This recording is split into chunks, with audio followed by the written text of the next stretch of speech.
Bonsoir à tous, vous allez bien? On est très très content de vous voir comme d'habitude, c'est super sympa de se voir. Comme je dis souvent, en attendant de pouvoir se voir directement, hein.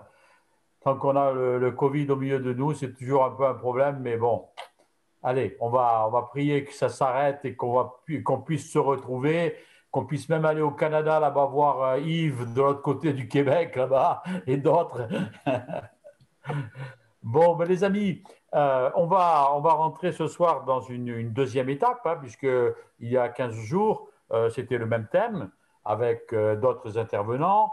Il y avait Michel et Corinne. Alors, Michel et Corinne, ils vont peut-être nous retrouver, mais ils sont, je crois, peut-être dans l'avion et ça risque d'être un petit peu compliqué parce qu'ils rentrent de Guadeloupe, ils rentrent cette nuit de Guadeloupe, donc ils ne seront peut-être pas avec nous, mais sinon, ce sera peut-être un coucou, on ne sait pas. Saïd non plus, ce soir, malheureusement, il ne sera pas avec nous.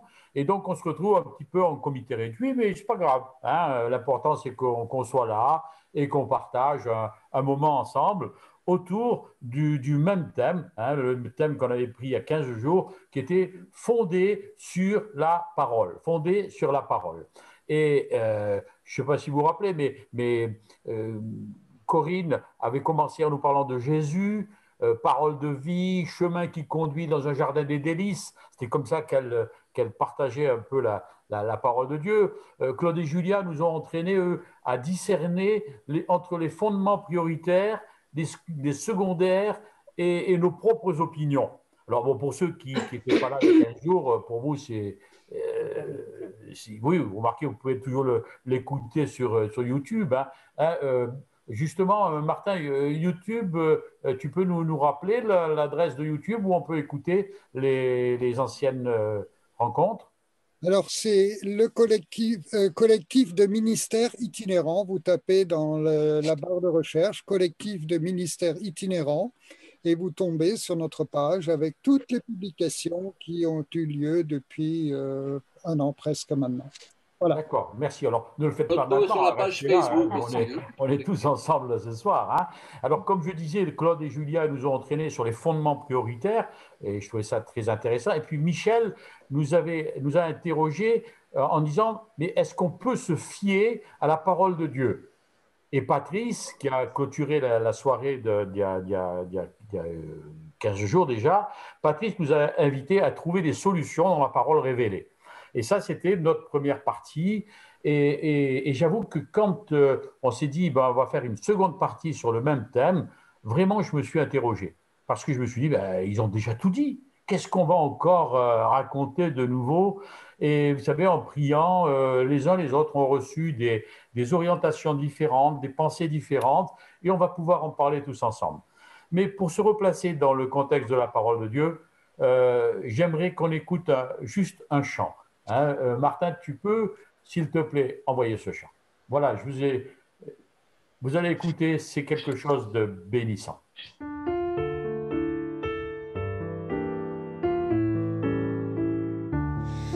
Comme un souffle fragile, ta parole se donne.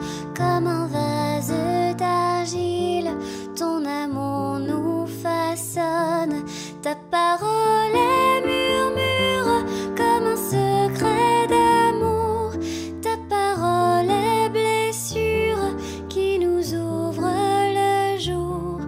Comme un souffle fragile, ta parole se donne. Comme un vase d'argile, ton amour nous façonne. Ta parole est naissance, comme on sort de prison. Ta parole est semence, qui promet la moisson. Comme un souffle fragile, ta parole se donne. Comme un vase d'argile, ton amour nous façonne.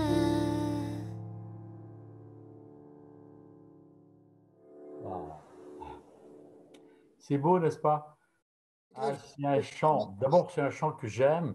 Et en plus, je trouvais que cette femme et ce musicien, perdus au milieu de ruines, il y avait une espèce de fragilité dans ce chant, une fragilité dans cette femme qui chante juste avec un piano. Et, et devant derrière la fragilité, il y avait la solidité des murs. La solidité des murs qui avait une fondation profonde dans la terre, puisque ces ruines, ça devait être peut-être d'un château ou peut-être d'une église, ou je ne sais pas où est-ce que ça s'est passé, mais l'église ou le château avait des fondations profondes, et la parole, elle résonnait comme une fragilité au milieu des ruines. J'ai trouvé, au-delà du message de ce chant, une profondeur extraordinaire. Et j'ai voulu commencer cette soirée avec vous et pour vous par ce chant extraordinaire que j'aime beaucoup. J'espère que vous avez apprécié aussi, parce que pour moi, c'était vraiment quelque chose de fort.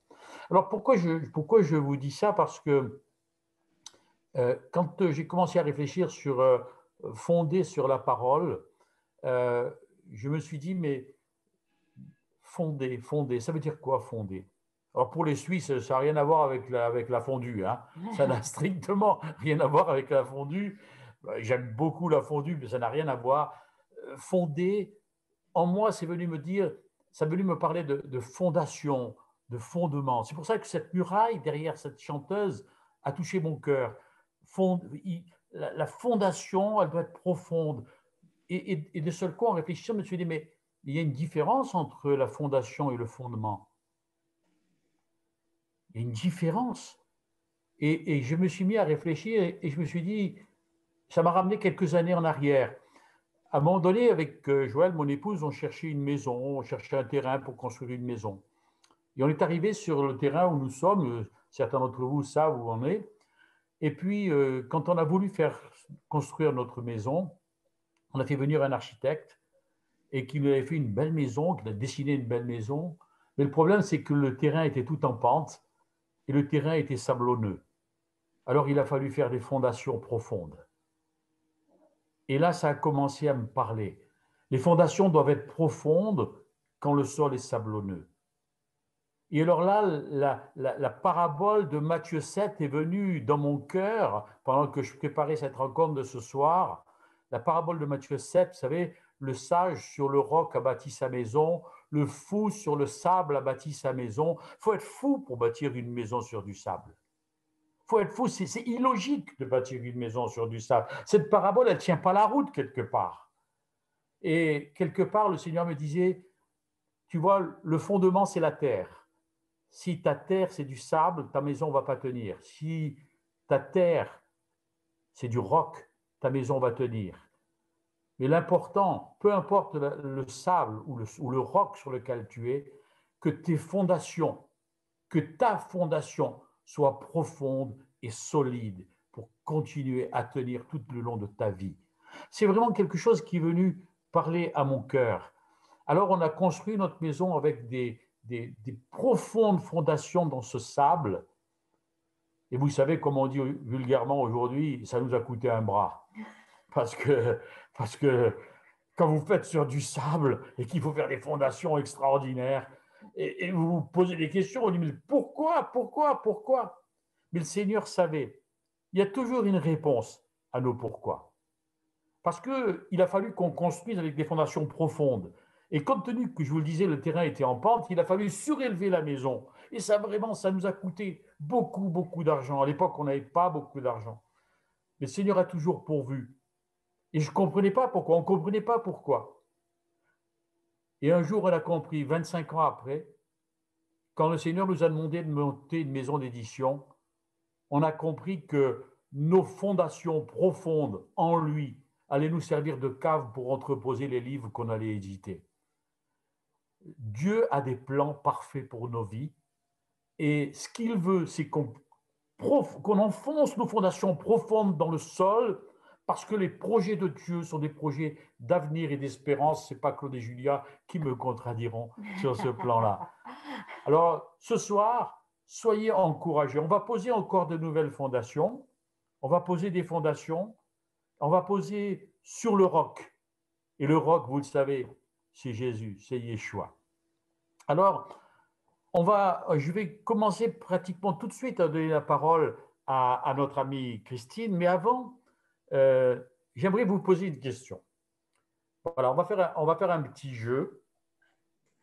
Je vais vous poser une question pour ceux qui étaient là il y a 15 jours. Celle qui a commencé il y a 15 jours la rencontre, c'était Corinne. Et Corinne a commencé à parler du psaume 119. Et elle a dit, et vous savez, elle a dit que c'est le psaume le plus long de la Bible, etc. Et elle a dit, un jour, mon père a écrit dans une Bible qu'il m'a donnée quand j'étais enfant, et il a écrit un verset du psaume 119. Je ne vais pas vous demander le verset, mais je vais vous demander quel âge avait Corinne quand son père lui a donné sa première Bible, qui a été pour elle un appui sur lequel elle a posé toute sa vie.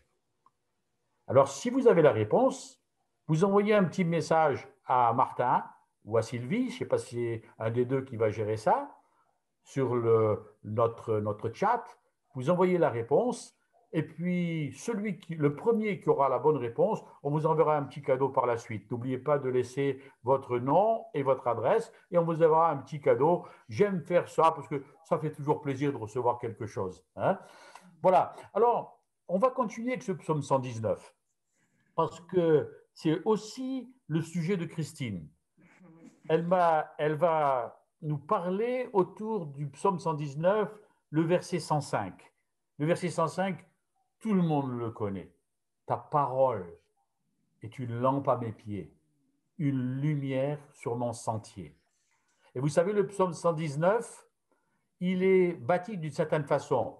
Il y a 176 versets, et les versets sont construits d'une certaine façon.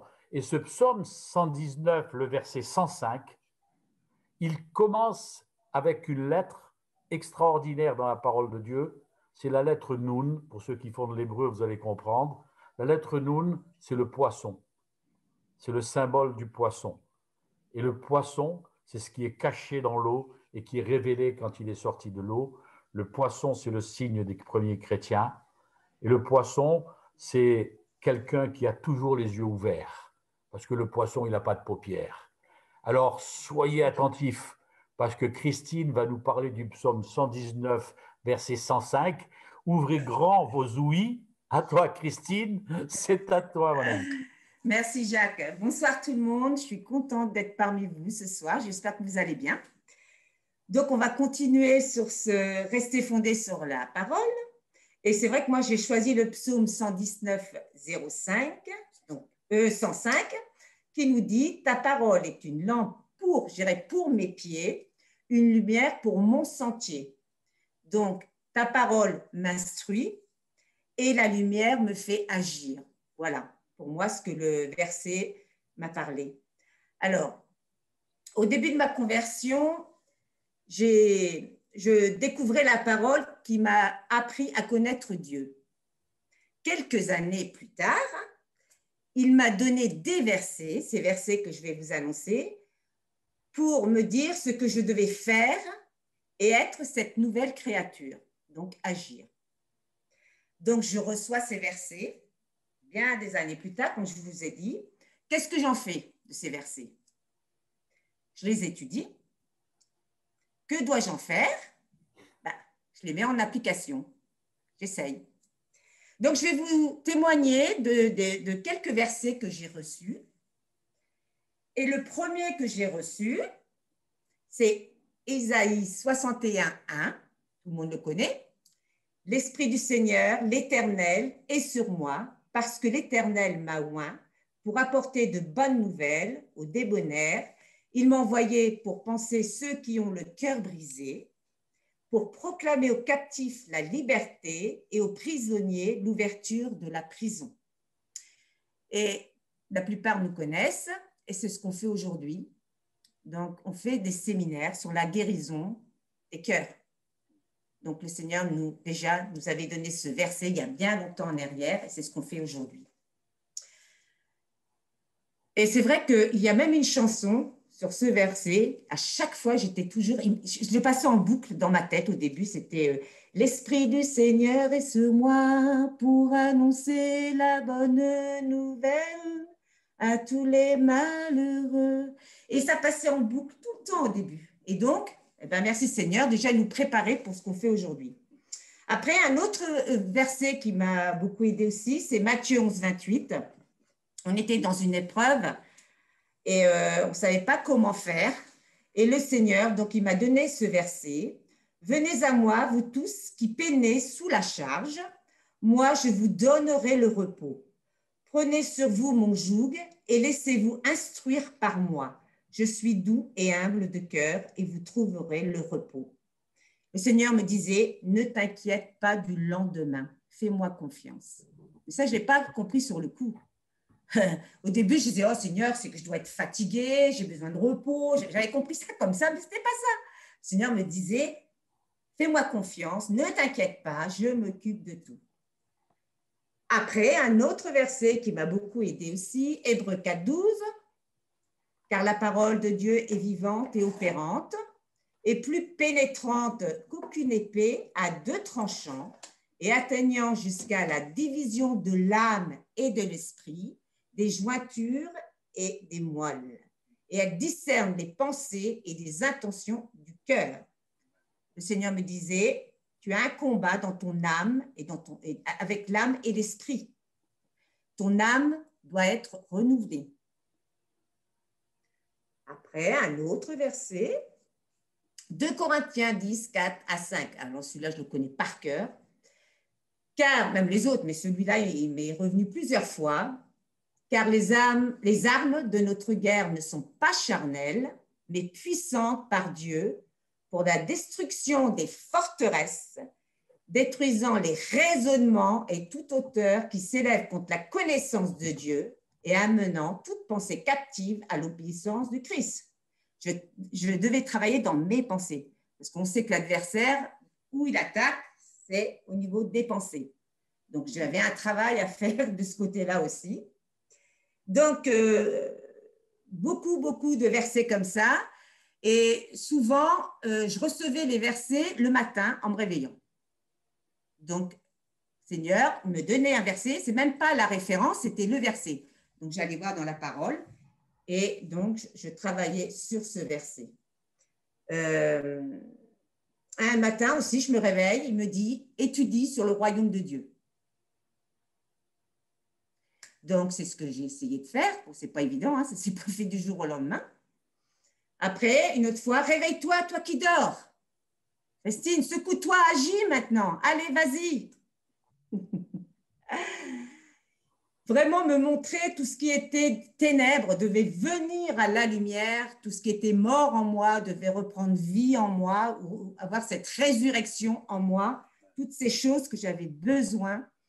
Et surtout, en plus, vas-y, maintenant, il faut que tu rentres dans ce que je veux pour toi. Donc, il y avait tout ce travail à faire. Et puis, il n'y a pas si longtemps que ça, pendant le confinement, c'est vrai que le Seigneur voulait on sentait que le Seigneur voulait qu'on prenne une autre direction. Donc, la plupart savent qu'on n'est plus en camping-car, hein, ça y est, maintenant on est posé. Donc, quand ça commençait à nous travailler, on avait reçu pas mal de visions, pas mal de choses, des songes et tout. Et le Seigneur, on disait, Seigneur, il faut que ça soit plus clair parce qu'on ne comprend pas trop. Et donc, avec Patrice, on a bien retravaillé tout ce qu'on avait reçu et tout. Et un matin, j'avais reçu en plus Genèse. Alors, le matin, je me réveille, je reçois Genèse 12, 1. Et moi, la parole, bon, je ne la connais pas par cœur, excusez-moi, mais bon.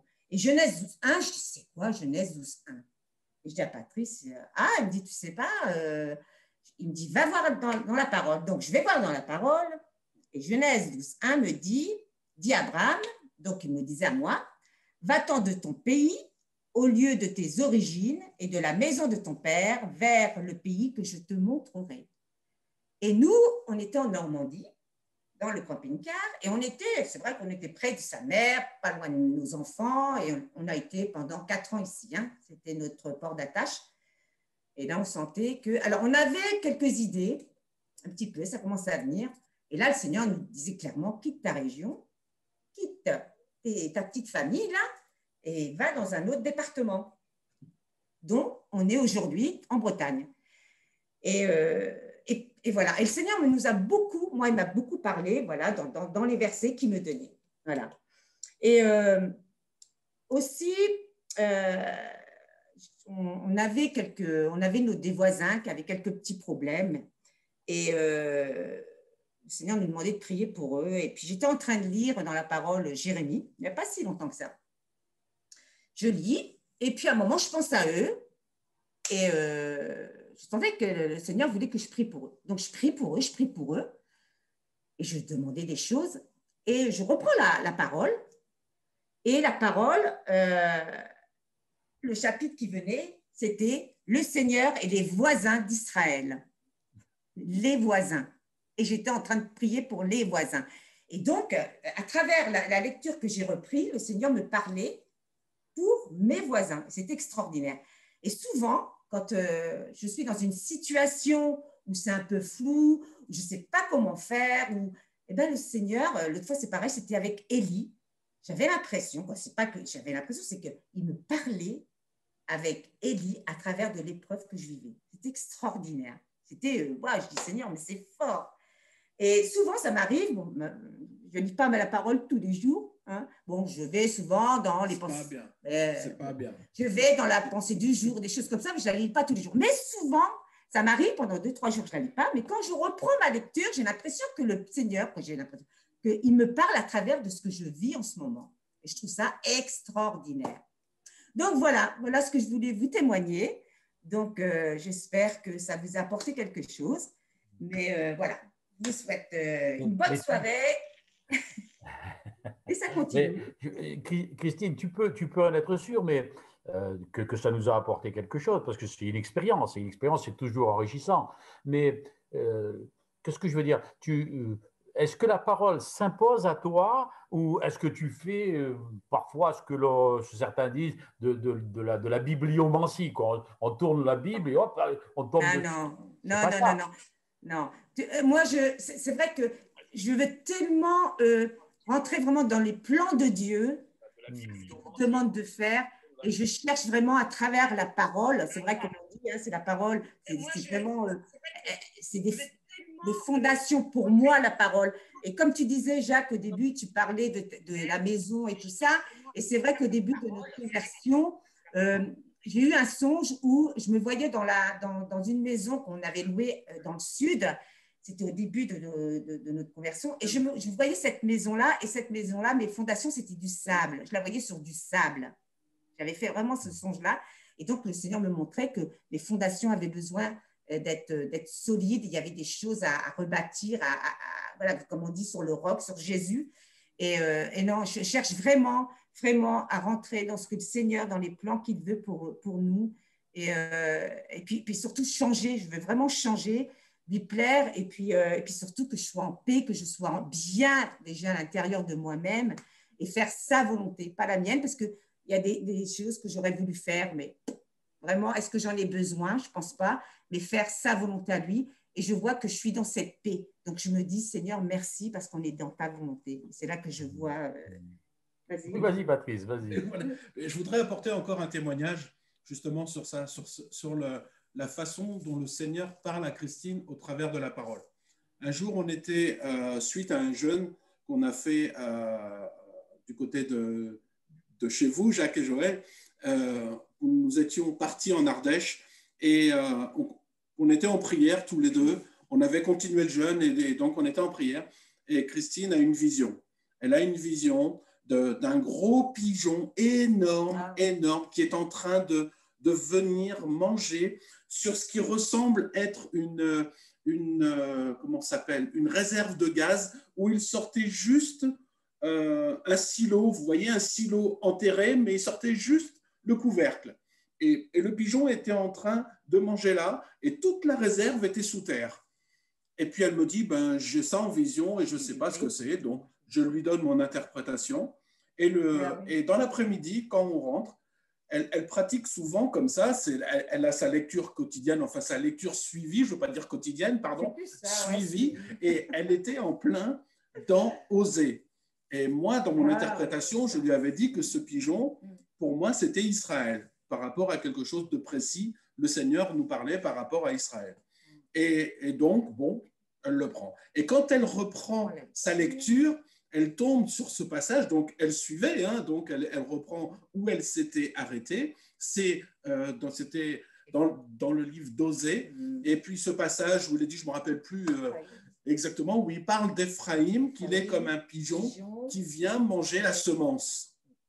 Et là, elle dit, Patrice, regarde ce que je suis en train de lire. Voilà comment le Seigneur parle dans la parole. C'était vraiment la confirmation de ce que nous avions reçu tous les deux. Voilà. C'est vrai, c'est vrai. Et Christine, est-ce que si tu avais quelque chose à proposer ce soir à nos amis qui nous écoutent et qui partagent le Zoom avec nous, qu'est-ce que tu aurais à leur dire pour eux? Eh bien, que la parole, c'est important, que c'est vraiment une nourriture pour nous, mais c'est surtout pour que nous puissions aussi… la parole prend vie, elle doit prendre vie en nous et on doit la mettre en pratique. Ce n'est pas seulement de la lire, mais c'est de la mettre en pratique aussi et travailler vraiment là où on a besoin. On a tous besoin, chacun. Nous, c'est vrai qu'on fait sur les blessures et tout, et je pense que la parole nous rassure, la parole est créative. Et puis, moi, je sais qu'elle m'a apporté énormément de changements dans mon cœur et elle me rassure chaque jour. Je m'appuie sur elle, quoi, sur la parole. Voilà. Alors, donc, je souhaite à tout le monde aussi que je pense que je ne suis pas la seule quand même. Hein, je pense qu'on me reçoit aussi. Mais c'est surtout de mettre en pratique les choses, d'agir. Voilà. Merci Sylvie. Merci Patrice. Merci Christine. C'est Christine. Oui, pardon. Qu'est-ce que j'ai dit? C'est tout à l'heure, Sylvie. Oh là là. Sylvie, c'est après. C'est pas grave, Jacques. J'ai mes enchaînements derrière la tête parce que je sais qu'après, je vais donner la parole à Sylvie. C'est pour ça. Pardon, Christine. C'est pas grave, Jacques, je te pardonne. Bon, ben voilà, c'est tout prévu, donc je vais parler avec Sylvie. Bon, Sylvie, tu mets ton micro, s'il te plaît. C'est fait. Voilà.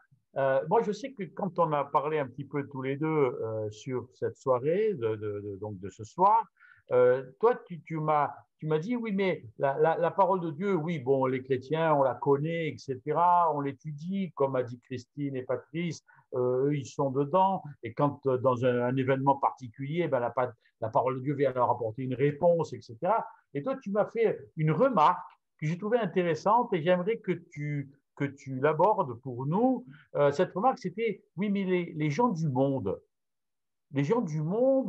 ont quelque part aussi reçu des paroles, et c'est une parole de Dieu qui ressort. C'est un peu bizarre comme approche. Tu veux bien nous en parler, s'il te plaît? En fait, il y a quelques années, il y a une expo Bible qui a circulé dans les églises, et à l'époque déjà, ça m'avait marqué le fait qu'il y ait tellement de paroles qui sont devenues des expressions du monde, mais qui sont fondées sur la Bible. Alors, je me suis amusée à en chercher. J'en ai trouvé beaucoup plus que ce que je pensais. J'en ai 35 là à mon actif. J'en cherchais surtout une, mais je ne peux pas vous les citer toutes les 35 parce que je suis limitée dans le temps. Sinon, on y sera encore demain. Donc, j'en ai choisi quelques-unes.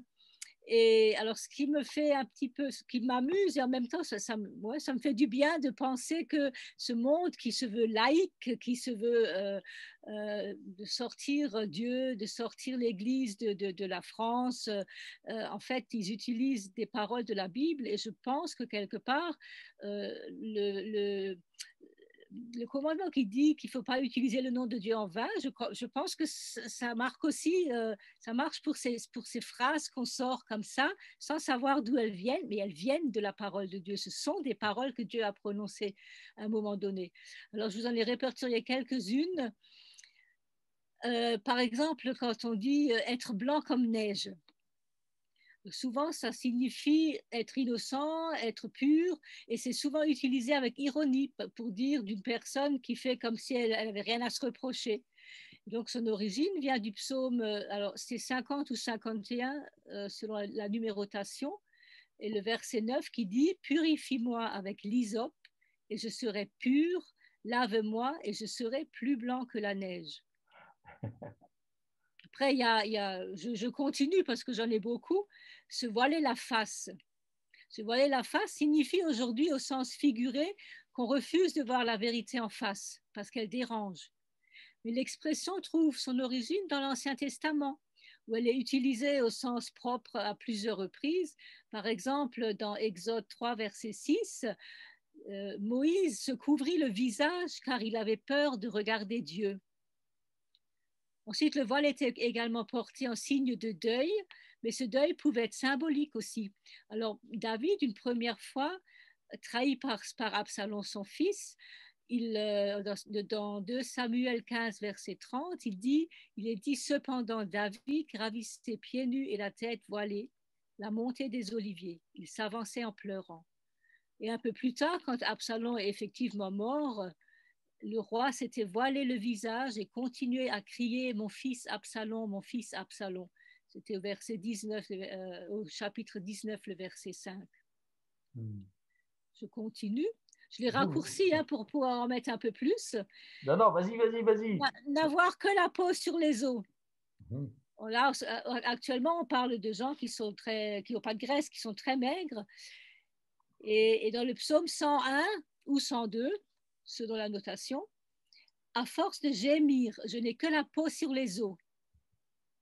Et ça n'est pas sans rappeler les paroles de Job, qui, atteint de la lèpre, il dit « Ma peau colle à mes os, de même que ma chair, et je n'ai survécu qu'avec la peau des dents. » Dans Job 19, verset 20.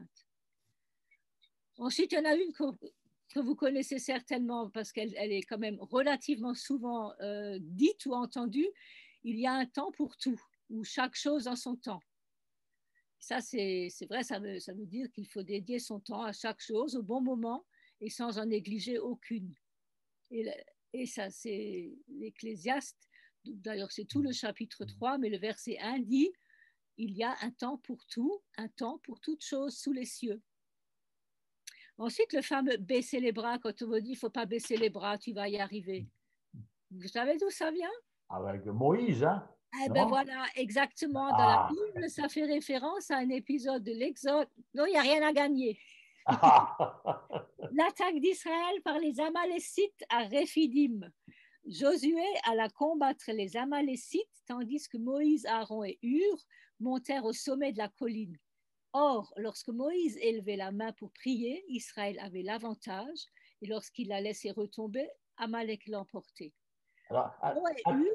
Attends, Sylvie, on va faire ça sous forme de jeu. La prochaine, tu nous la donnes, mais tu ne nous l'expliques pas. Et tu ne nous dis pas où elle est. Et celui qui trouve, lève la main et nous la donne. D'accord?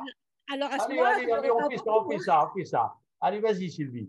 Je peux continuer là? Oui. Donc, je disais, Aaron et Hur lui soutinrent les bras, chacun d'un côté, et Josué remporta la victoire. C'est dans Exode 17, les versets 10 à 13. Hein. Donc, même les versets, je les ai un peu raccourcis. Hein. Oui. Alors, le prochain. Vas-y. Ça ne me fait ni chaud ni froid. Hop, stop. Alors, ça nous fait ni chaud ni froid. Qui est-ce qui a quelque chose à dire là-dessus? Ah, vous êtes muet? Oui, vas-y. Mets ton micro, là. Il a fait un signe avec la main. Mets ton micro et tu nous expliques, ça nous fait ni chaud ni froid. Vas-y. Je crois que ça a trait à un passage qui se trouve dans l'Apocalypse. Voilà. Ce que je souhaite, c'est que tu sois bouillant ou froid, mais que tu ne sois pas tiède, sinon je te vomirai de ma bouche. Oui, c'est ça, Sylvie? C'est bon. Bon, allez, vas-y, continue, Sylvie. Alors, c'est donc ainsi parce que tu es tiède et que tu n'es ni froid ni bouillant, je te vomirai de ma bouche. Apocalypse 3, verset 16. À chaque jour suffit sa peine. Stop. Allez, à chaque jour suffit sa peine. Faites-nous un petit signe de la main, là. Ah, vas-y, Marie-Pierre.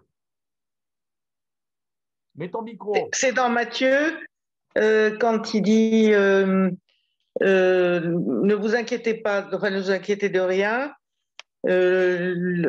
Chaque jour suffit sa peine, chaque jour se suffit à lui-même. Ça veut dire qu'on n'a pas besoin de se faire du souci, chaque jour suffit sa peine. Super. Okay. Vas-y, Sylvie. Alors aujourd'hui, on l'utilise dans deux sens. Donc, peine peut être pris dans le sens d'effort, de travail. Et on peut faire, donc ça veut dire qu'on peut faire demain ce qu'on ne peut pas faire aujourd'hui. Alors que peine peut aussi être utilisé dans le sens de tristesse, de souci. Et alors, c'est une invitation à gérer le présent sans nous projeter dans l'avenir. Donc, c'est un peu le contraire de l'autre.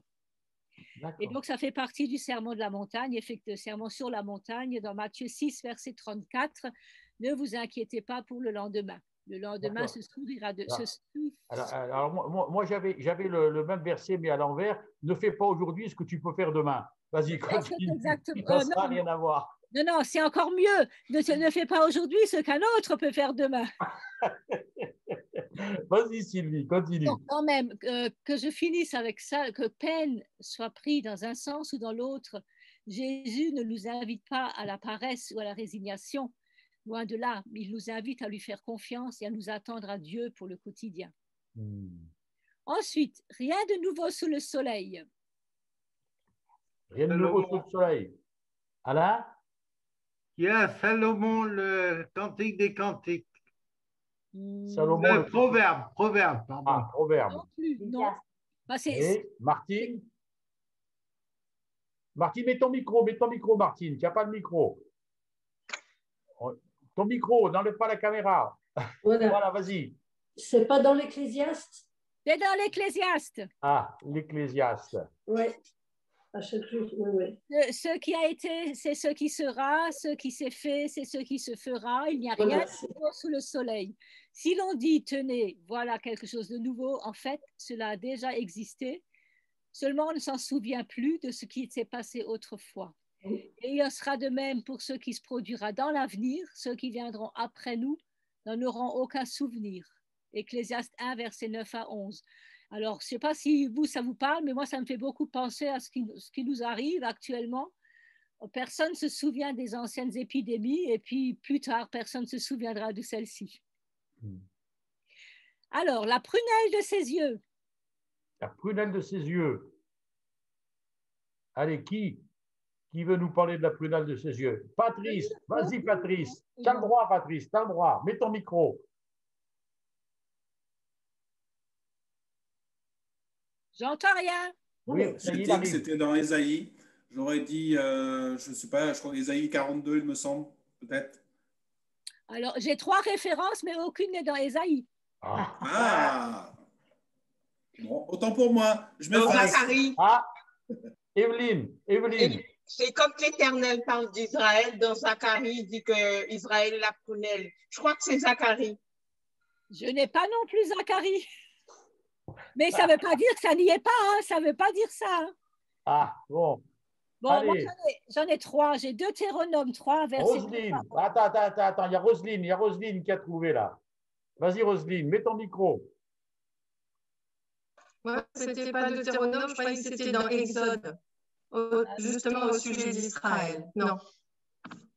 Allez, Sylvie, donne-nous la réponse. Alors, j'ai comme référence, hein, mais ça ne veut pas dire que les vôtres n'y sont pas. Hein. Deutéronome 3, 9 à 11, l'Éternel a pour bien son peuple, il a veillé sur lui comme sur la prunelle de ses yeux, il les a pris et portés sur ses ailes. Ensuite, j'ai Psaume 17, verset 8.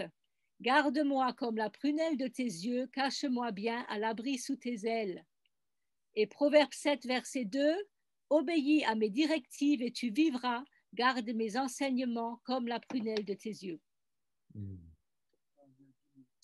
On est à 10 minutes? Bon, ben, il faut que j'aille. Allez, un petit dernier, s'il te plaît. Justement, le dernier, c'est celui que c'est dommage parce qu'il y en avait plein, mais là... la prochaine fois, on recommencera. Moi, je trouve ça super intéressant. Vas-y. J'en ai plein. Hein. Attends, il faut que j'arrive au bout parce que c'est le bout qui était... Alors, fais le dernier, alors. Le dernier, c'était justement ne pas bouger d'un iota. De quoi? Ne pas bouger d'un iota. Ne pas bouger d'un iota. Alors, Roselyne, vas-y, Roselyne. Le micro, tu n'as pas mis ton micro, Roselyne. Vas-y, on t'écoute. Je pense que c'est dans Apocalypse, justement. Est-ce que c'est dans l'Apocalypse? Ce n'est pas le verset que j'ai.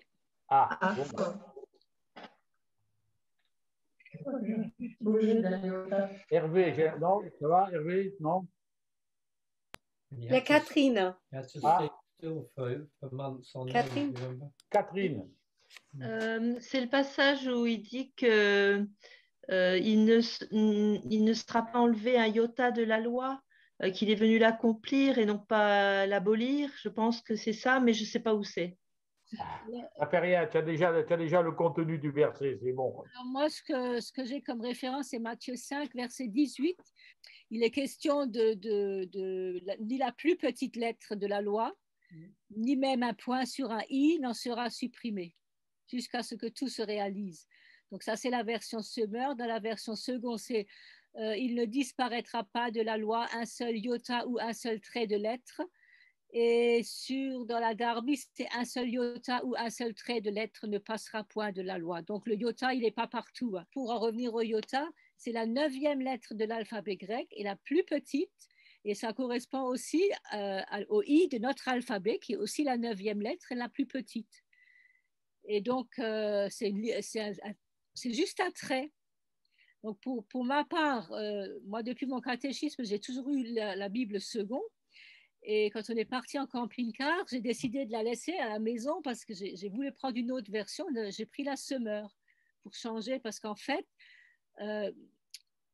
la parole de Dieu était devenue comme une mélodie que je connaissais, comme une chanson dont on connaît les paroles, mais on les connaît tellement bien qu'on ne les écoute plus, on ne les entend plus. Et j'avais besoin d'avoir une autre consonance pour de nouveau être plus attentif à ce qui est dit. Je ne sais pas si ça vous arrive. Bon, maintenant, sur l'ordinateur, j'en ai 6 des différents, donc là, j'ai le choix. Et en fait, le iota ne bougeait pas d'un iota. J'ai regardé un petit peu les versions étrangères. Et en espagnol, la traduction, c'est ne pas changer, même pas une virgule. Donc, c'est encore moins qu'un iota. Et ça m'a fait repenser à ce texte qui m'a toujours un petit peu... Je me suis toujours posé des questions sur le texte. Jésus dit au malfaiteur, je te le dis en vérité, virgule, aujourd'hui tu seras avec moi dans le paradis. C'est Luc 23, 43. Et en fait, ce qui m'a toujours troublée, c'est que Jésus n'est pas allé dans le paradis, puisqu'il est ressuscité 3 jours plus tard. Et il est allé au séjour des morts. Il n'est pas allé au paradis pendant ces 3 jours. Donc, pourquoi est-ce qu'il dit, je te le dis en vérité, aujourd'hui tu seras avec moi dans le paradis? Ensuite, il y a autre chose qui me trouble, parce que moi, on m'a toujours dit que le paradis, c'est après le jugement dernier. Or, le jugement dernier, c'est pas maintenant, c'est pas à la mort de chacun, c'est une fois pour toutes. Donc, là aussi, ça me pose des questions. Et du coup, je me suis dit, si cette phrase... c'est pas moi, je l'ai entendu dire, mais c'est vrai que ça me travaille. Si cette phrase avait été mal traduite dès le départ, je ne sais pas si dans le grec, il y a des virgules. Je sais que dans l'hébreu, il n'y a pas de voyelles, les consonnes sont attachées. Est-ce qu'il pourrait y avoir une erreur de virgule? Parce que si on lisait, Jésus lui répondit, je te le dis en vérité aujourd'hui, c'est-à-dire je te le dis aujourd'hui, virgule, tu seras avec moi dans le paradis. Ça change tout le texte. Ce qui revient au fait de changer un iota. Ça peut changer toute la signification d'un texte. Oui. Alors, Sylvie, simplement, si tu permets, toi, tu parles le iota, c'est grec.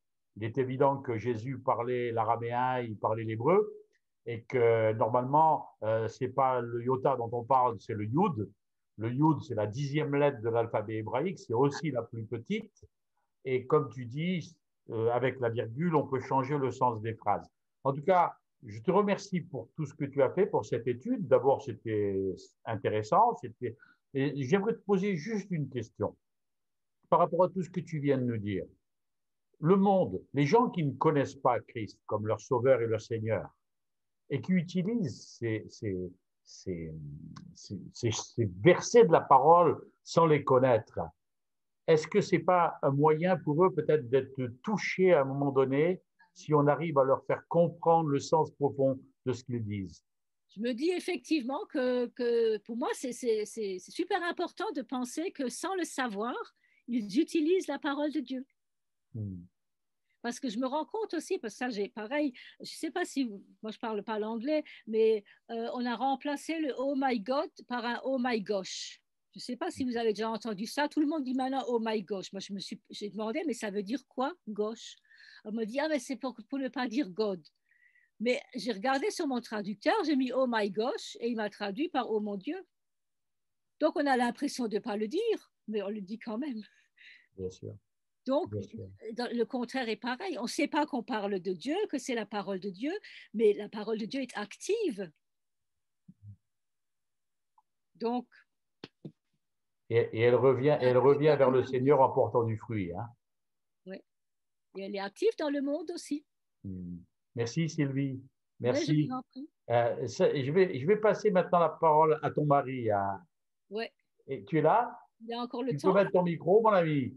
Martin. Parce qu'elle dit, Sylvie vient de dire que la parole de Dieu est active et elle agit dans le monde. Et toi, je sais que tu as reçu un jour une autre façon d'aborder la parole comme une vibration dans nos vies, dans le monde qui nous entoure. Est-ce que tu peux nous parler de ça, s'il te plaît? Oui, très volontiers. Ésaïe 55, verset 11 dit « Ainsi en est-il de ma parole qui sort de ma bouche, elle ne retourne point à moi sans effet, sans avoir exécuté ma volonté et accompli mes desseins. » Et tout le monde sait qu'une parole, c'est quelque chose qui sort de la bouche, qui est une espèce d'onde vibratoire, qui arrive aux oreilles de quelqu'un, et ces oreilles de quelqu'un décodent ces ondes et donnent l'interprétation de ces ondes. Et c'est comme ça que fonctionne la parole. Et je voudrais vous partager une petite vidéo de 3 minutes et demie. Après, je reviendrai, j'essaierai d'être très bref. Mais pour moi, c'est vraiment plus que parlant, cette petite vidéo. Et c'est un montage que j'ai fait moi-même sur différentes choses que j'ai trouvées et je voudrais juste vous le passer. Il n'y a pas de son. On va envoyer une onde sonore. On va voir que cette matière, au lieu d'avoir cet aspect chaotique et complètement aléatoire, va adopter une structure. C'est-à-dire que vont apparaître des formes. Donc là, c'est une chanteuse qui chante des notes. Et on voit qu'effectivement, la matière réagit à la voix. C'est-à-dire qu'on est capable, par la voix, de faire apparaître des formes. Alors, je vous laisse admirer un petit peu. Voilà la chanteuse. Vous voyez, elle a un micro. Et ce micro est relié à la plaque, qui est métallique et qui la fait vibrer à la fréquence donc de la voix de la chanteuse. Et ensuite, elle change ses notes, elle change sa mélodie pour montrer que chaque fois que vous changez la fréquence, vous avez une nouvelle forme. Chladni découvrit qu'en versant du sable sur des plaques de métal et en les faisant ensuite vibrer avec un archet de violon, le sable se regroupe en modèles. Différentes formes géométriques se dessinent selon la vibration produite. Chladni archiva un catalogue entier de ces formes qu'on désigne sous le nom des figures de Chladni. On peut trouver un grand nombre de ces modèles dans le monde naturel, comme les taches sur la tortue ou les modèles tachetés des léopards.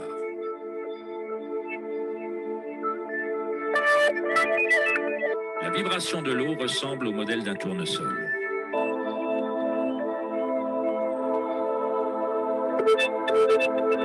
On obtient un modèle différent en changeant simplement la fréquence du son.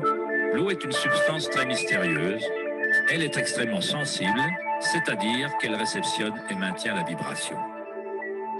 De par sa grande capacité de résonance, sa sensibilité et son aptitude à résonner, l'eau réagit instantanément à tout type d'onde. L'eau vibrante et la terre constituent la majorité de la masse des plantes et des animaux. Donc là, c'est un autre système.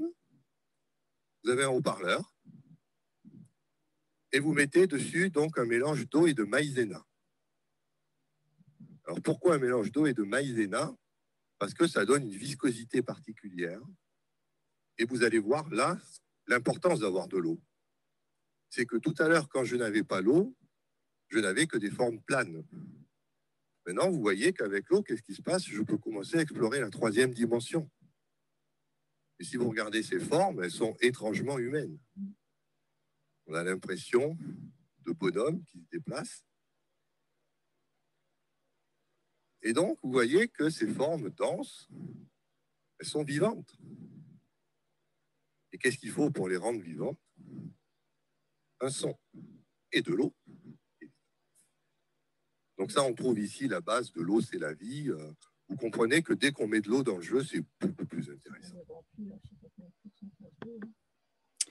Voilà, donc ne me faites pas dire au travers de cette petite vidéo ce que je ne voulais pas dire, mais simplement je cherche à démontrer que la parole de Dieu, ce ne sont pas juste quelques lettres qui sont imprimées sur du papier, mais ce sont des paroles qui sont vie. Et j'ai pris ces images comme une parabole et je voudrais rester dans cette idée de parabole pour la suite de ce que je vais amener. Je crois que Dieu, que les paroles, dans les paroles de Dieu, il y a un dessein et une volonté parfaite en accord avec sa parole. Ce son parfait, cette parole, a créé une nature parfaite. Et de même, c'est un accord parfait, un son parfait qui a créé l'homme. Mais l'homme a décidé de jouer sa propre harmonie et il a émis un son dysfonctionnel que Dieu ne peut pas entendre. Et je dirais presque que Dieu se bouche les oreilles. Et je voudrais demander à Claude ou à Julia, je ne sais pas auquel des deux, de nous jouer un son dysfonctionnel. Discordant. Alors c'est moi le volontaire pour le son dysfonctionnel, n'est-ce pas?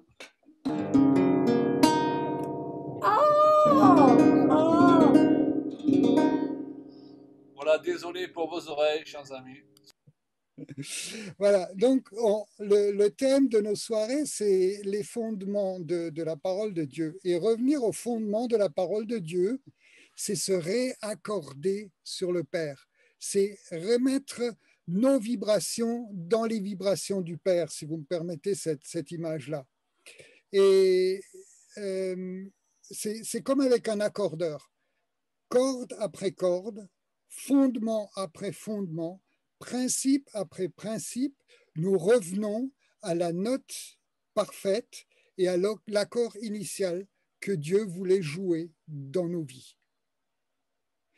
Éphésiens 4, 13, nous devenions majeurs, afin que nous devenions majeurs, pleinement matures, que notre personnalité atteigne son plein épanouissement sur le modèle du Christ. Voilà l'accord que Dieu voudrait que nous jouions. Alors, quelquefois, c'est vrai que nous jouons selon notre propre oreille, à savoir fort et faux. Ça arrive à chacun de nous. Et d'autres fois, nous cherchons aussi à faire des notes trop parfaites. Et des notes trop parfaites, chaque musicien sait qu'elles n'ont pas d'harmonie. Elles sont brutes, elles sont dures. Et ça me rappelle ce passage qui dit que la lettre tue, mais l'esprit vivifie. Alors, si quelqu'un pouvait jouer un accord un peu plus joli, par exemple Julia, t'es beaucoup plus jolie que ton mari. Pardon, la guitare. T'as la belle part, hein? Oui.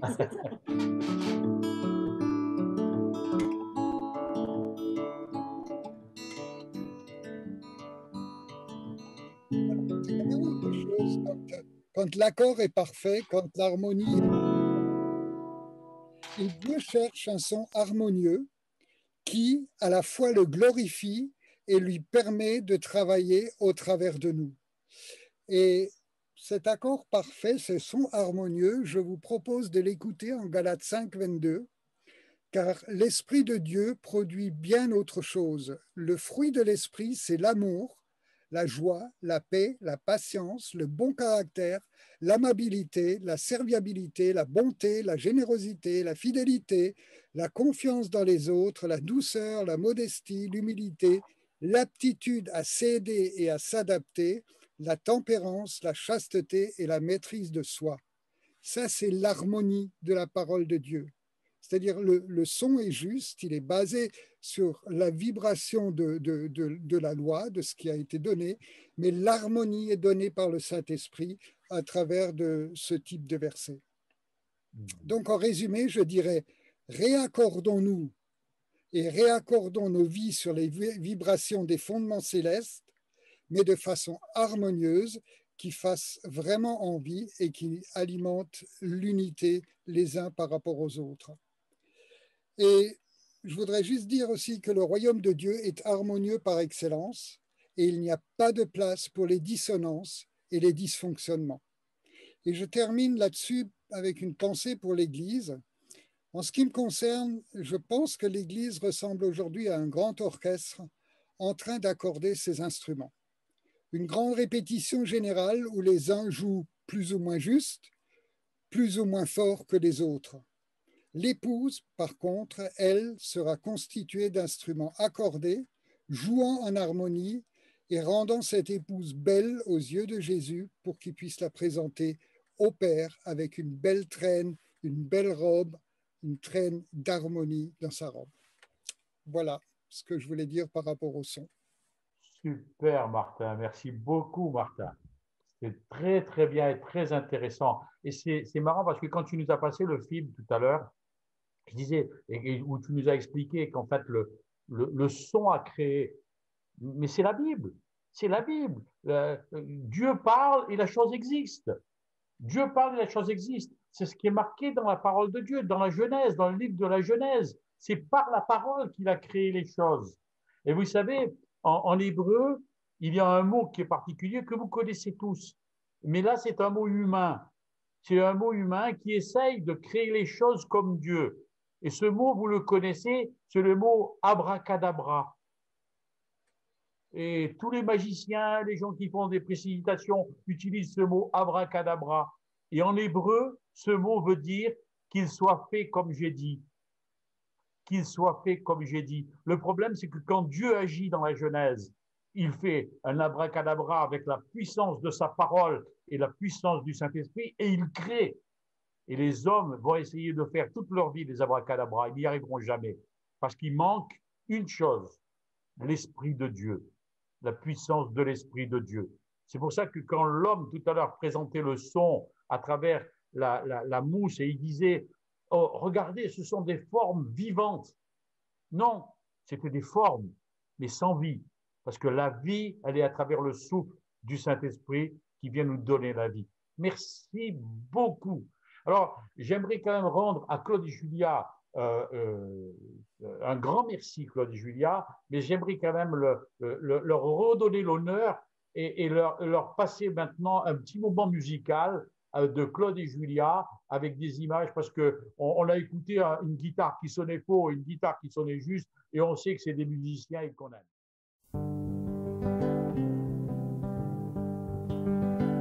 La Bible dit que tous les hommes sont pécheurs et qu'ils sont privés de la gloire de Dieu.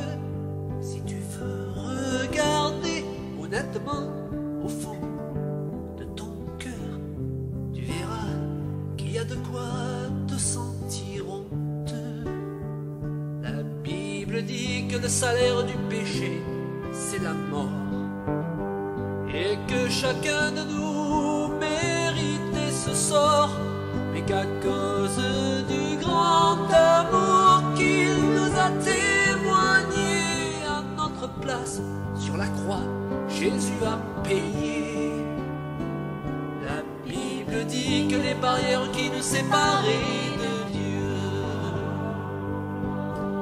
sont tombées en Jésus-Christ et qu'en lui nous est la porte des cieux pour que nous devenions ses enfants, ses amis. La Bible dit que Dieu appelle tous les hommes à se repentir, car il veut qu'aucun d'eux n'ait à périr. Car Dieu n'a pas envoyé son Fils dans le monde pour le condamner, mais au contraire le sauver. La Bible dit que Dieu a tant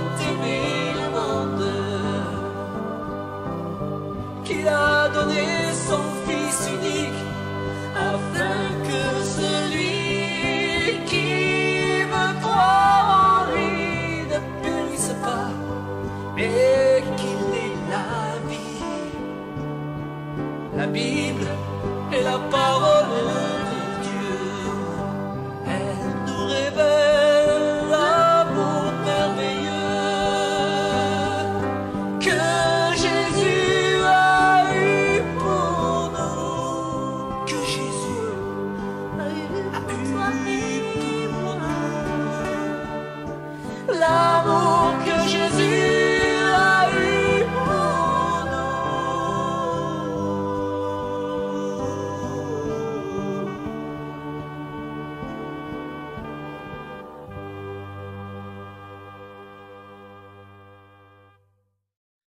J'aimerais maintenant donner la parole à quelqu'un que j'aime beaucoup.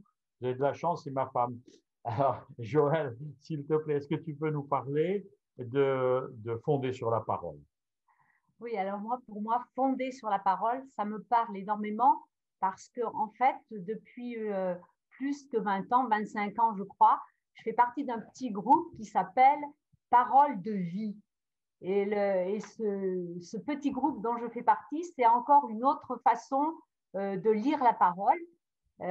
Christine en a présenté une, Julia disait la semaine dernière qu'il y avait plusieurs façons de s'approprier la parole, de la lire, de la méditer. Et il y en a, Corinne aussi a partagé qu'elle se baladait dans la parole au fil de ce qu'elle était inspirée. Et moi, j'ai cette façon de lire la parole, c'est-à-dire que chaque semaine, je lis un chapitre de la parole et je le lis tous les jours. Et tous les jours, je lis le même chapitre pendant une semaine.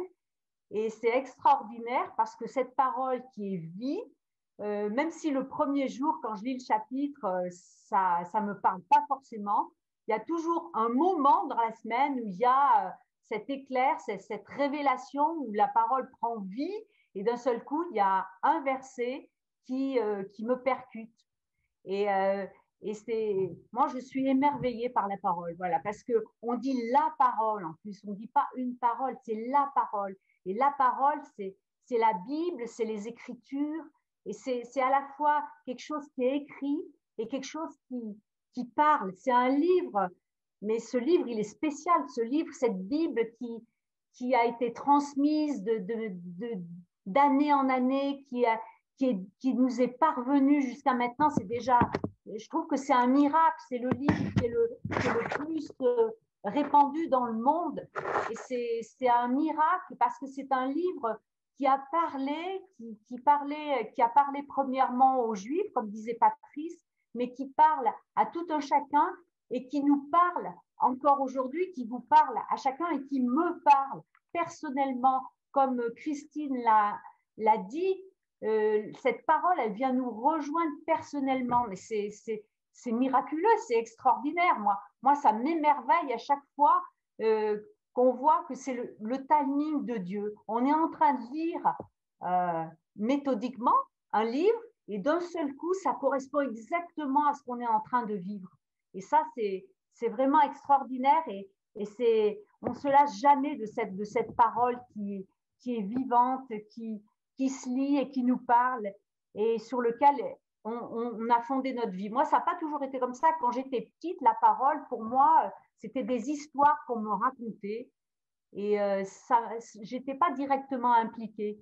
Et puis, quand j'ai vraiment fait cette rencontre avec le Seigneur vivant, il y a un verset qui m'a percuté et qui a changé toute ma vie. C'est un verset que j'ai entendu à une réunion. Et ce verset, c'était « C'est par grâce que vous êtes sauvés par le moyen de la foi, cela ne vient pas de vous. » Et d'un seul coup, j'ai reçu cette grâce.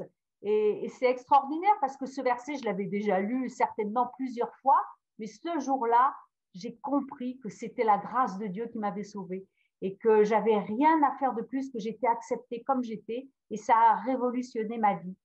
Et c'est vraiment...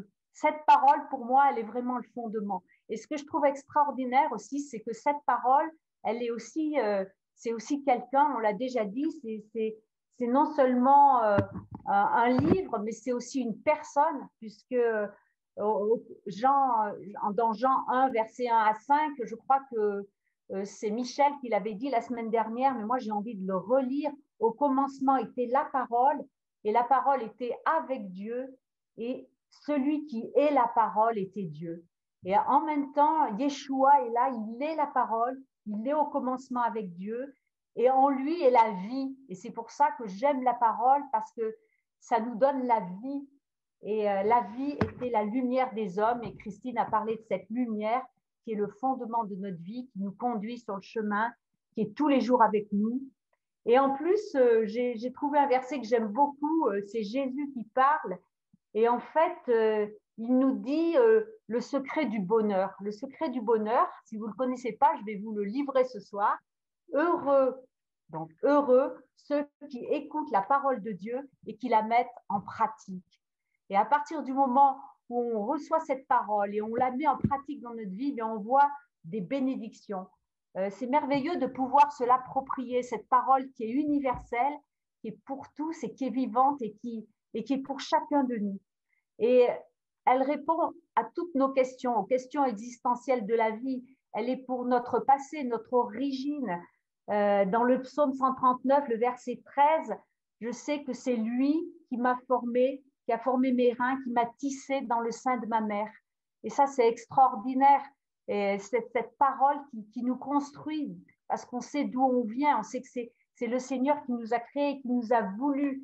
Elle est pour aujourd'hui, parce qu'il nous donne pour aujourd'hui, il nous donne la vie pour aujourd'hui. Il a dit qu'il serait tous les jours avec nous. Et quoi qu'on traverse, là on traverse parfois des périodes pas faciles dans nos vies, mais il est là tous les jours, la parole est là tous les jours, et lui, il est là tous les jours avec nous.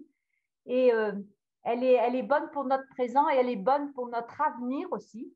Elle répond aussi à nos questions sur notre avenir, puisque Jésus, dans Jean 14, 2, il nous dit « Il y a plusieurs demeures dans la maison de mon Père et je vais vous préparer une place. » Je vais vous préparer une place. Alors, cette parole, elle est vraiment pour hier, pour aujourd'hui, pour demain. Elle est pour tous les jours de notre vie.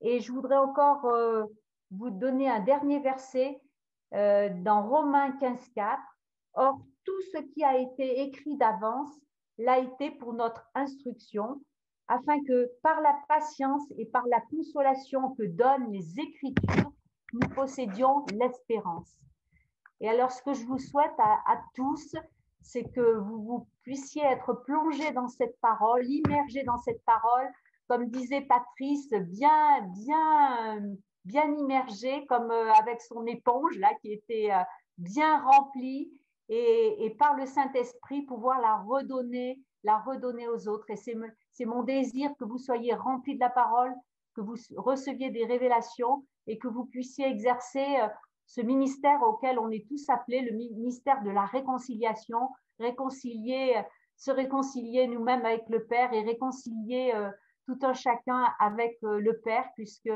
c'est l'amour qui est le plus important, c'est ça la priorité, c'est que Dieu est amour et que cette parole, elle nous fasse déborder d'amour pour tous ceux qui nous entourent et qu'on puisse la partager le plus qu'on peut.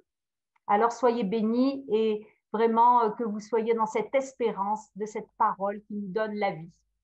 Vous me donnez encore quelques minutes. Hein? Je voudrais vous parler de la Bible. Hein? C'est difficile de parler autrement, de parler de la Bible. On ne peut pas faire autrement. On parle de la Bible. Alors, j'aimerais, avec ma façon d'être et ma façon de parler de la Bible, j'aimerais vous amener dans la profondeur de l'Écriture en parlant du commencement, de la fondation de cette Bible, du fondement de la Bible. Voilà, je vous partage mon écran et on va aller au commencement et on va se quitter tout à l'heure sur le commencement. Voilà. Au commencement, Elohim, Dieu créa les cieux et la terre, c'est Genèse 1, verset 1. Et vous l'avez en haut en hébreu, Bereshit bara Elohim et hashamayim ve'et haaretz. Ça veut dire au commencement, Elohim créa les cieux et la terre. Et je vous ai mis en haut, en rouge, ce mot Bereshit. Parce que Bereshit, ça ne veut pas dire vraiment au commencement. Ça peut vouloir dire, comme disait Chouraki, en tête. Ça peut vouloir dire aussi dans un commencement. Dans un commencement, ça peut peut-être vouloir dire qu'il y en a eu d'autres. Mais en tout cas, nous, le commencement qui nous intéresse, il est là. Bereshit, au commencement. Au commencement, Elohim créa les cieux et la terre. Et ce mot peut s'écrire de deux façons. Parce que vous savez, en hébreu, tout à l'heure, notre ami Sylvie faisait remarquer, il n'y a pas de voyelle, il n'y a pas de césure, il n'y a pas de virgule, etc. Au lieu d'écrire Bereshit en un seul mot, là, je vous l'ai mis en deux mots. D'un côté, Ber, ou Bar, et de l'autre côté, Eshit. Bareshit. Plutôt que de dire Bereshit, j'ai mis Bareshit. Et vous voyez que là, il y a quelque chose de bizarre, c'est que le mot Bar, qui commence le mot Bereshit, qui dit au commencement, Bar, ça veut dire un fils. Ça veut dire que dès le premier verset de la parole de Dieu, de Genèse 1, Genèse 1, commence par un fils. Elohim dit un fils. Et qu'est-ce qu'il fait avec ce fils? Eh bien, avec ce fils, il met Eshit. Et vous voyez la racine de ce mot Eshit, c'est le verbe Asha, qui veut dire soutenir, sauver, consoler. C'est-à-dire qu'il prévoit un fils pour nous soutenir, un fils pour nous sauver, un fils pour nous consoler. Dès le début, dans Genèse 1, Dieu pose son cœur devant les hommes. Il dit, je vais envoyer un fils pour les soutenir, pour les sauver, pour les consoler. Et ce mot Asha, le verbe Asha, a donné aussi le mot fondation. Il est là en bas, à gauche. C'est la même racine que Eshit. Ce fils, il est en fondation. C'est lui qui est la fondation de notre foi. C'est lui, cette fondation-là, qui est faite pour nous soutenir, pour nous protéger, pour nous bénir, pour nous aider.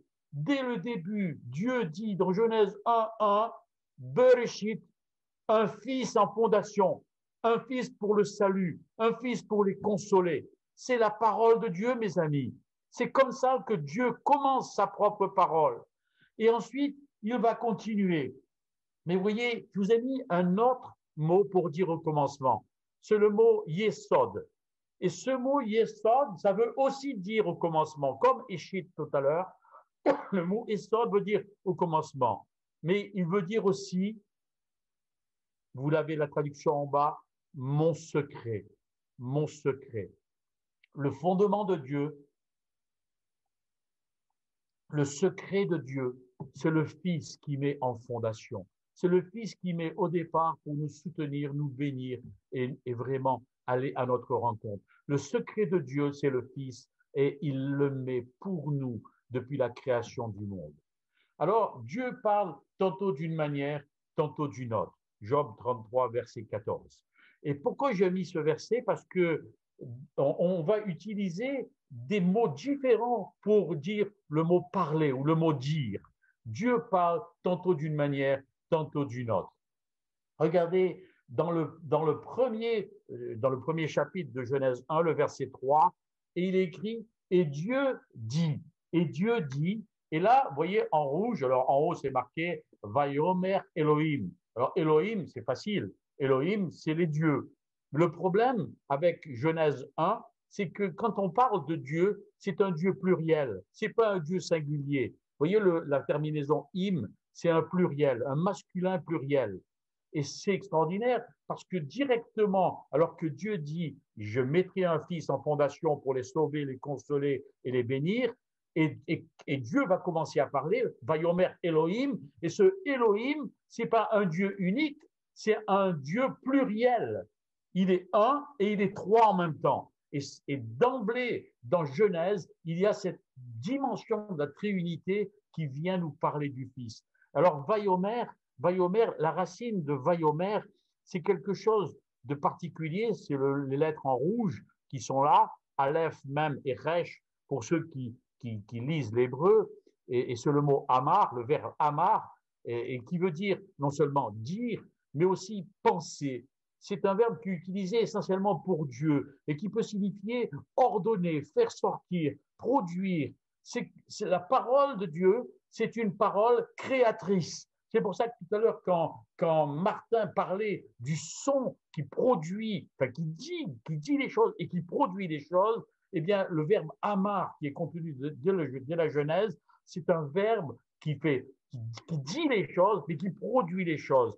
C'est une parole créatrice. C'est quelque chose d'extraordinaire et qui est essentiellement associé avec Dieu. Le verbe amar, c'est la parole créatrice. Mais regardez le livre des Proverbes. Il dit la mort et la vie sont au pouvoir de la langue.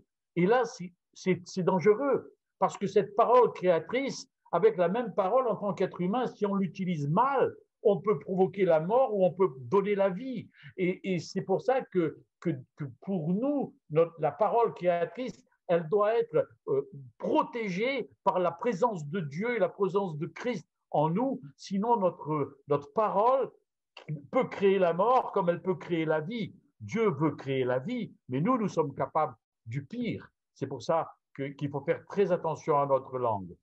Vous allez voir maintenant un autre mot dans Genèse 8. De nouveau, Vaïdaber Elohim. Là, ce n'est plus Vayomer, ce n'est plus une parole créatrice. De nouveau, c'est Elohim, c'est Genèse 8, c'est le passage où Dieu va parler à Noé. À Noé, quand Noé arrive avec son arche sur le mont Ararat, et là, il y a un autre verbe qui est utilisé pour « et Dieu parla ». Tout à l'heure, c'était « et Dieu dit », et là, c'est « et Dieu parla ». Mais parler, dire des paroles, c'est un peu la même chose, seulement c'est un verbe, qui est différent dans Genèse 8, 15. Le Créateur utilise, pour parler au patriarche, il utilise un verbe qui veut dire aussi dire, bien sûr, mais mettre en ordre, ranger, conduire du bétail ou un peuple. Et on comprend mieux que ça s'adresse à Noé, parce qu'il lui dit, Vaïdaber Elohim, il parle à Noé. Il lui dit, mais tu vas mettre les choses en ordre maintenant. Tu vas ranger les choses. Vous pensez, il y avait eu le déluge. Tu vas même conduire le bétail qui était dans l'arche, parce que tu vas de nouveau être organisé. Après le chaos, tu vas réorganiser les choses, mais à ma façon. Parce que Vaïdaber veut dire conduire le bétail, mais veut dire aussi être derrière le berger. C'est donc conduire le bétail, mais en étant derrière le berger. Mes amis, on n'est pas appelé à être des bergers, on est appelé à être des chiens bergers. Et c'est le berger qui dirige son troupeau. Et donc, nous, si on veut utiliser la parole, il faut faire attention qu'on est derrière le berger et non pas devant. Ainsi, nous devons nous fonder sur une parole amar, qui est une parole créatrice, mais également sur une parole qui est vraiment celle qui vient du berger. On ne doit pas se mettre devant le berger, mais on doit se mettre derrière. Encore une parole, regardez à partir du verset d'Abba, regardez ce que l'on peut construire. Et vous voyez le centre de Midbar à droite et Débir à gauche, c'est la même racine que le verbe Dabar qui veut dire parler. Et vous voyez qu'avec Midbar, c'est le mot qui est en haut à droite, eh bien on fait le mot désert. Et avec le mot Dévir à gauche, on fait le lieu saint. De notre parole, avec notre parole, on peut amener les gens dans un désert ou les faire entrer dans le lieu très saint. Mes amis, je ne vais pas m'appesantir, vous en avez déjà beaucoup entendu. On va se quitter là-dessus en disant attention à la façon dont nous utilisons la parole de Dieu. Soit notre parole, elle est créatrice. Et le verbe amar, qui est extraordinaire, c'est qu'avec le verbe amar, c'est aussi la racine d'un autre mot, qui est le mot agneau. Le mot agneau. Cette parole créatrice peut bénir les gens. Mais nous utilisons la parole d'Abar et nous avons des difficultés parce que parfois, avec notre parole d'Abar, nous pouvons amener les gens dans un désert où ils vont tourner en rond pendant 40 ans pour trouver une solution, où nous avons la possibilité de les faire entrer dans le lieu saint, dans le lieu très saint, Le Débir, c'est le lieu très saint du temple de Jérusalem. Alors attention à la façon dont nous utilisons nos paroles. Et je voudrais reprendre pour terminer Job 33, verset 14, où il est écrit « Dieu parle tantôt d'une manière, tantôt d'une autre, et l'on n'y prend pas garde. » Et l'on n'y prend pas garde. Et je crois qu'on pourrait s'associer à nous-mêmes cette parole. Parfois, nous parlons tantôt d'une façon, tantôt d'une autre. Attention, faisons garde à la façon dont nous utilisons la parole. Voilà, soyez bénis, mes amis. Je n'ai pas voulu être très long, ça mériterait un plus grand développement. Je crois que ça suffit pour ce soir. On a beaucoup entendu de choses. Et Martin, je te repasse la parole. Voilà les amis, j'espère que vous avez passé une bonne soirée. Pour une fois, on a eu beaucoup de commentaires. Souvent, les soirées sont assez muettes, mais ce soir, il y a eu pas mal de commentaires. Donc, merci pour votre participation. Ça nous fait tout simplement du bien de voir que vous êtes en interactivité. Merci aussi aux gens de Facebook et de YouTube qui ont fait des commentaires. Merci beaucoup.